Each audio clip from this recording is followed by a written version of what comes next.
Hi there, and welcome. Now it's time for America's favorite podcast, Leave Your Mark, with your host, Vince Cortese. This is Leave Your Mark, and I'm Vince Cortese, and today's guest is Yasmin Hussain. She is a breast cancer survivor diagnosed in October of 2020. She's a professional photographer of 25 years. She is originally from UK, and she now resides in Dubai. Thank you for being our guest, Yasmin. How are you today? My absolute pleasure. And I'm very good. I'm very good. Thank you. Now, yours is an interesting story. You started out in the UK, and we wanted to get a feel for what your childhood was like and what it was like growing up in the UK. Okay. Well, my background is fairly interesting. Really, for us growing up, it was very normal, but for others, it's interesting. So I'm half Pakistani and half Irish. I was born to my Irish mother, a Pakistani father, and we were brought up in Moss Side in Manchester, which is very, very poor. But fortunately, I'm not a product of my environment, neither are my siblings. So there's 8 of us in total, Vince, okay? But in one house, I don't know if you've seen the film East is East. The hell is no. Okay. Well, it was like that. So I have a Pakistani mother and a Pakistani and an Irish mother. So my father had 2 wives in the same house, both pregnant together twice. So there's 8 of us in total, 5 to my Irish mum and 3 to my Pakistani mum. So that's how we were brought up. That's very interesting upbringing. Now, where are you in the birth order of all those children? I'm number 7. So me and my brother were the same age, few months apart. So we're the youngest of this pack. Now, so what was your father's livelihood? What was he doing? At first, he was a bus conductor, and then he grew in the company to be second in command. So And he was a very calm man. Okay. Did your mother work? Oh, she did. My mother was a machinist. She was very creative. So my mother went to work, and my other mother looked after the children. Now, did that have any influence on you later on? Yeah, you in the fashion industry or attracted to it, and it sounded like that a little bit of that might have come from the influence of your mother. Oh, 100%. I mean, my mother was always doing something. If she wasn't sewing, she was painting. And, even the garden, we were really poor. And she was even creative with our cooking. So there was enough food to go everywhere. One day we'd have an Irish stew and maybe a few days later we'd have a curry. But if there wasn't enough to go around, she'd put a pint of water in the stew and spread it out and give us more bread. Okay, she was very creative then. Now, Yeah. in your youth, your education, so you're going to high school. Were you participating in any of the activities there, or how were you close with your siblings growing up? Oh, very close with the siblings. Even today, we're very close. We have WhatsApp groups, and yeah, we speak to most of us every day. And there's only me and the youngest one who flew the nest and left the UK. He's in Berlin. I'm in Dubai. So we're the crazy. How far away is Berlin and Dubai?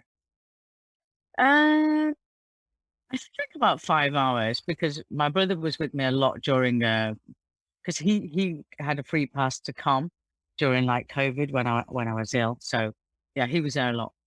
Now, you're graduating high school. Did you go into extended education at that point, or did you I get out did. into the work world? Where did you go to school? Oh no, we're all about education. From my school in Moss Side, my primary school at the age of 11, I went to a Catholic school, which was run by nuns and was very strict. So I had good education there. And then when I left there, I went to we call it A levels in England. So I was doing art, English, geography, and Spanish. And then I just had like 1 hour gap in my curriculum. So I did photography, and that was it. The rest is history. Now, with the issue, how did the photography, you were filling in a void and you just fell in love with it, or it was something that was of interest to you and you pursued it? No, it was just a void, an hour in my gap in my week.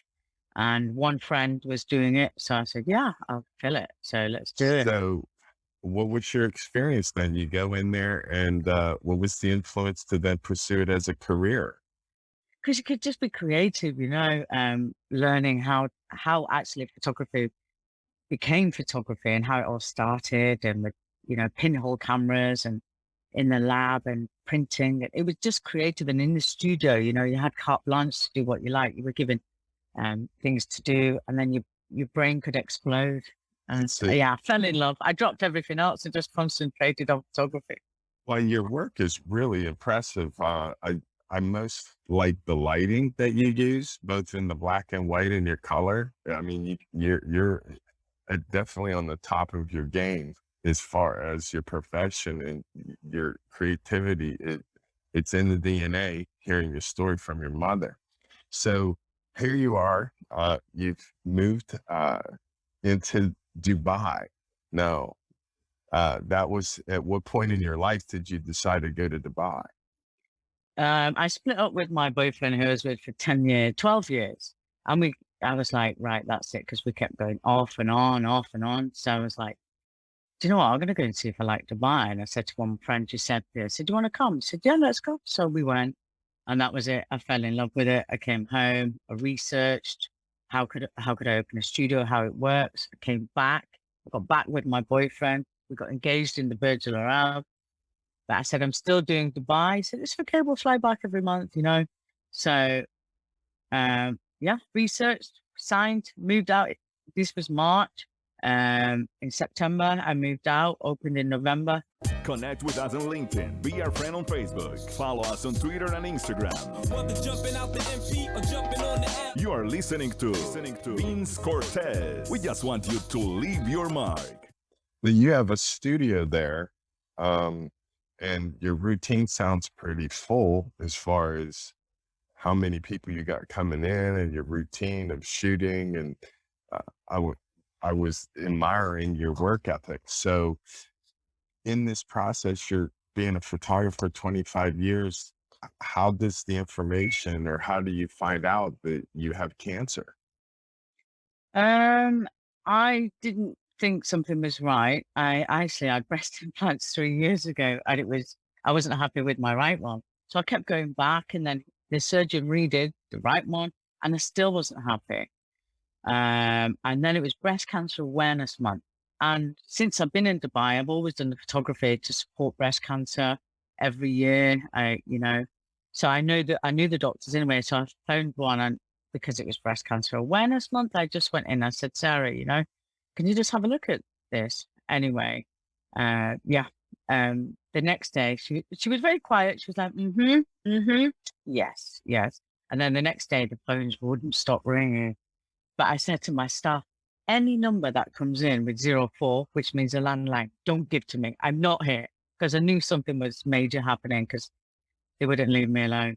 I think anybody who gets cancer, that initial moment when they're told they have cancer, the thought goes with you through the rest of your days. Can you share with me, since you didn't want to take the call, what happened when you found out the truth of the matter?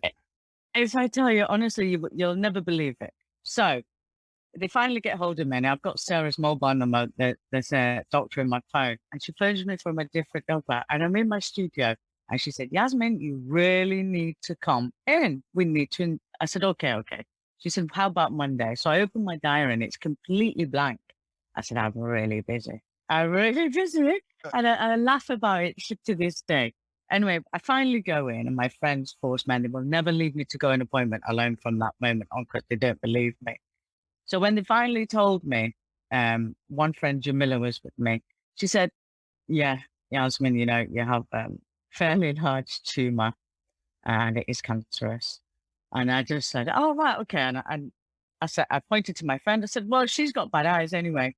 And so my friend said, oh my God. She said, it's going to be the blind leading the cancer patient around Dubai. And we just laughed.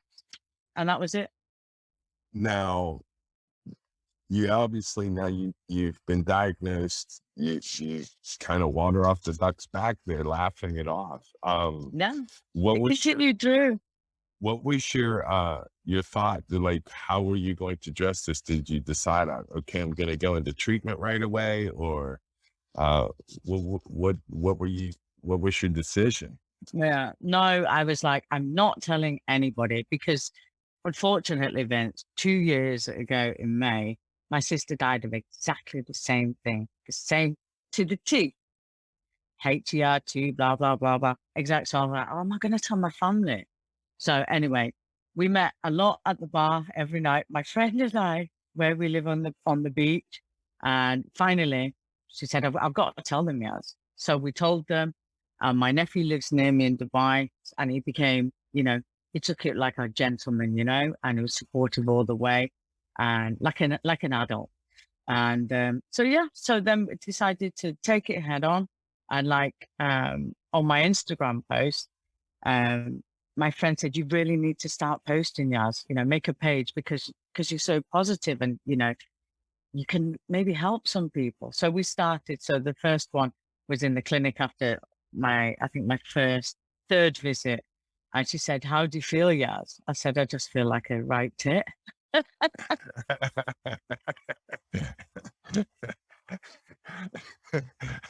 That's good.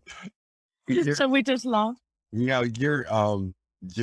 I'm of the impression your cheerful spirit who's just like kind of steamrolled right through this because uh, your approach to it was you weren't rattled. You sound mind approach and just the cheerful heart the whole way. Now, how did the treatments begin and how did they proceed? In Dubai, we really do have a fantastic system. I've never ever been to a doctor before in Dubai, so I never knew the system. But it was like so efficient and professional. It's like a 5-star hotel, the hospitals as well. So the treatment was great. I started with because my tumor was very big. It was 8 centimeters, and it was like a spider as well, and it also Okay. spread to my lymph nodes. My doctors were sure it spread all over my body by the size of the tumor. But when I had the PET scan, they were praying and it had only spread to my lymph nodes, thanks God. So we had mammograms, ultrasounds, PET scans, and then they had a program. I saw my oncologist and then they set the program in place, 12 weeks of Taxol and then 4.5 weeks of AC, which is basically aggressive chemo. If you are listening from Australia, Florida, or just from around the corner, From East Coast to West Coast outlets, if you're not into the dirty South straight, make a left and body. contact us. Leave your mark with your host, Vince Cortese. So that's what it started. But my biggest fear was losing my hair, Vince. I didn't want sympathy. I'm not a person who, wants people to be sympathetic towards them. So I had to research and I found the penguin cold cap. And this was my savior. Mm. So this is a hat that you freeze and it basically freezes your follicles and the chemo can't get to it. So it protects your hair, but it's it's very cold. It's -25 and you have to change the hats every 25 minutes to keep it like this from between 7 to 10 hours a day when you're on chemo. Oh So my. that's what we did. So I saw photographs of that. I didn't know what that was on your Instagram. So what's it called? A what It's cap? called the penguin cold cap and it was my savior. I lost maybe 5% of my hair. Oh, wow. That's impressive. So Yeah. it really worked, It 95%. really worked. When I started aggressive chemo, I lost all my bodily hair, my Mhm. eyelashes, my eyebrows. I was like, oh no, but I still have my hair on my head, which was great. No, typically, the fatigue is very heavy. How did you manage the heavy treatments of the chemo along with the fatigue the cancer creates? The strongest organ we have in our body, Vince, is our mind, is our brain, and this carries you through. So amazing, honestly. I never knew actually quite how strong I was. But I always think that if you say to yourself, oh, I don't feel well, you will not be well.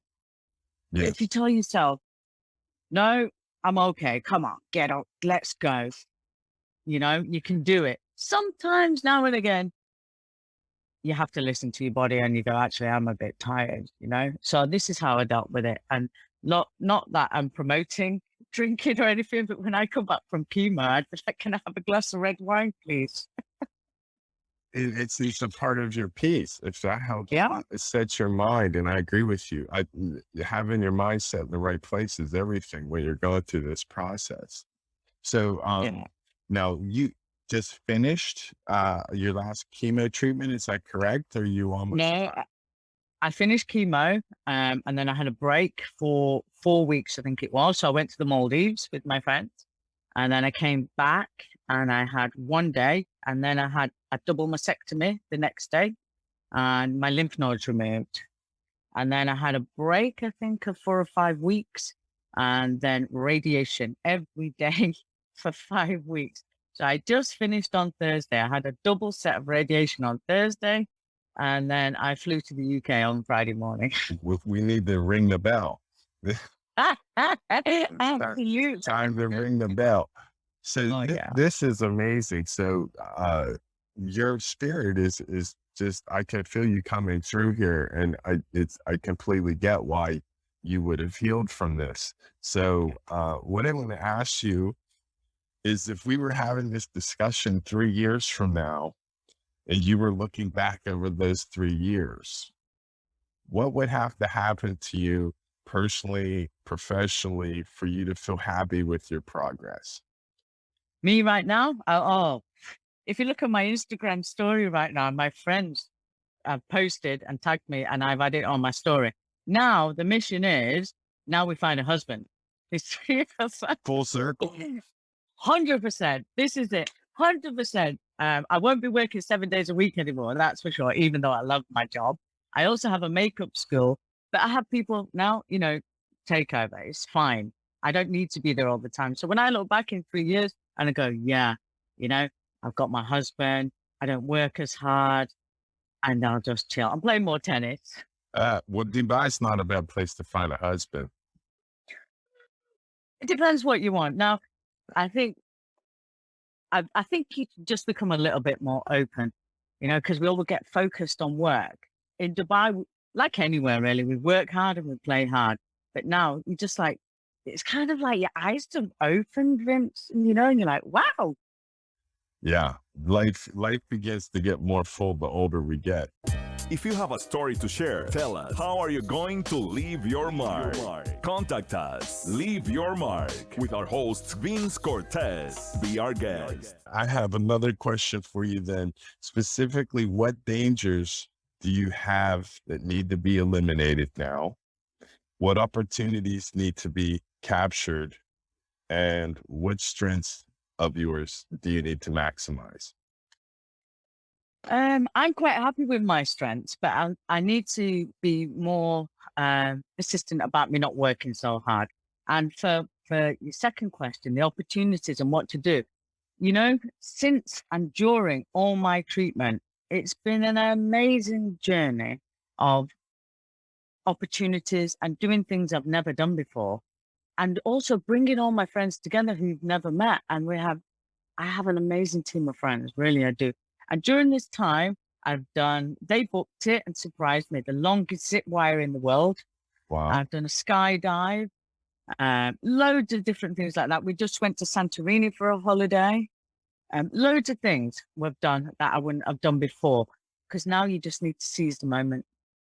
How are you different from this experience besides opening yourself up more? Are you the same philosophy has plowed you through it, but you're experiencing life in full color now? You were just mentioned. Oh, you're absolutely right. It is full color now. And you have to really make the most of every day. Really, you do. You're an incredible story. I love your spirit. You're such a bright person. I completely get why you healed through this. So, in your moving forward, providing yourself a different life personally and not working so hard, what do you see yourself doing as far as your studios and everything? What's your next step in on both sides of that? We're on search for a husband. Oh yeah. But you said you were going to downsize work. How were you going to wean yourself out of work? What were you going to do? Because I delegate more now. I have photographers, I have videographers, I have a makeup team. So, and I've not been there that much through this whole period. So, life goes on without me. It will survive. So, I can be there in the background without being there all the time. Well, that's for true.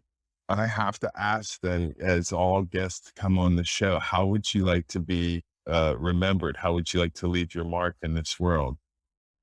As a good spirit, that's for sure. And what somebody who laughs easy and just like a good-hearted person, which I am. I can be stubborn and I can be hard, but I'm a good-hearted person, and somebody that can, now I feel as though I can help people.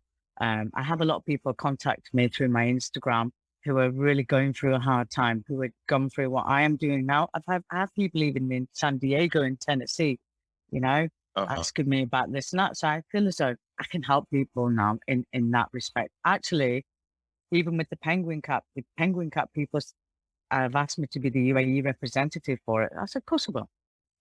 I will. If I can help, I will. This is how people tend to believe that when tragedy strikes, things are over. And the reality is it's the beginning of a new story.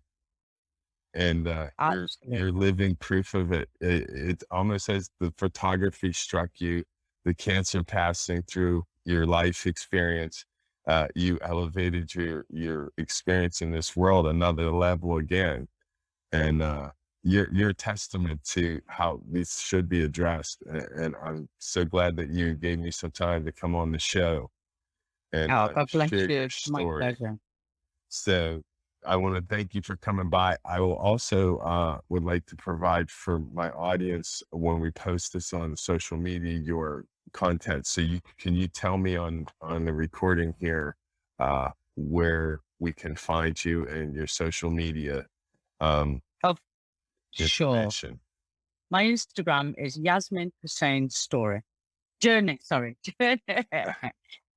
And that you're primarily on Instagram will be the easiest place to find you. That's the easiest place to find me. And I would like to promote your photography work also. What is your website address on that? Thank you so much. It's www.yhstudiosdxb.com. Thank you very much, Yasmin. God bless you. You're My a pleasure. tremendous spirit. You just left your mark. Thanks for listening.